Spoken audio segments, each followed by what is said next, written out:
Hand over कर दिया ताकि वो इनके फेवर में रहे। कठपुतली कह सकते हैं उन्हें, puppet. And established an indirect rule there. Punjab was annexed in 1849 after two prolonged war. दो बड़ी बड़ी लड़ाइयां लड़ी गई, उसके बाद 1849 में पंजाब को भी इन्होंने जीत लिया और अपने में मिला लिया। इस तरह से धीरे धीरे करके इसने अपनी ताकत बढ़ाई। आगे अभी और भी कई सारे ऐसे किंगडम थे, ऐसे स्टेट्स थे जिन पर इनकी निगाह थी, अब उनको भी कैसे कंट्रोल किया जाए, तो उसके लिए भी तरह तरह के इसने पॉलिसी बनाया। एक पॉलिसी वैसा ही है the doctrine of lapse.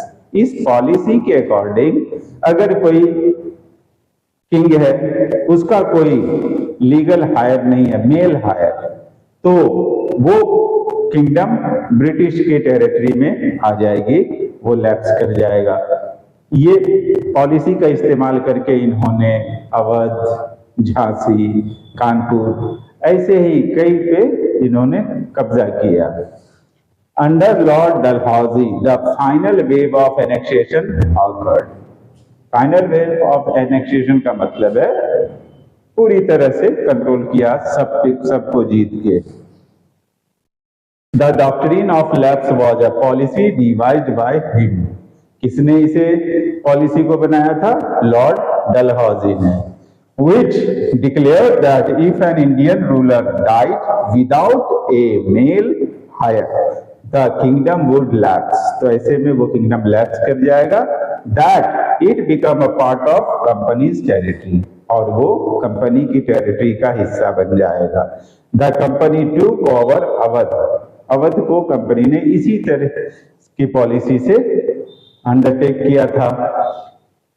Enraged by the humiliating way in which the Nawab was deposed, और अपनी मनमर्जी से उन्होंने नवाब को डिपोज कर दिया था, जिसके खिलाफ बेगम हजरत महल ने इनके साथ लड़ाइयां भी लड़ी, हालांकि वो जीत नहीं पाई, ब्रिटिशर्स की ही जीत हुई है। The people of Awadh joined the great revolt that broke out in 1857. लेकिन जीत ब्रिटिशर्स की हुई। 1858 आते आते इन्होंने जीत लिया और इन सब पे अब उनके कंट्रोल हो गए। कहने का मतलब है कि अब से ब्रिटिशर्स के अंदर सारा कुछ था, मुगल खत्म हो चुके थे। इतना करने के बाद अब इनको एक नए एडमिनिस्ट्रेशन को सेटअप करना था यहाँ, क्योंकि अब हर एक चीज पे इन्होंने कंट्रोल कर लिया है। उसके लिए इन्होंने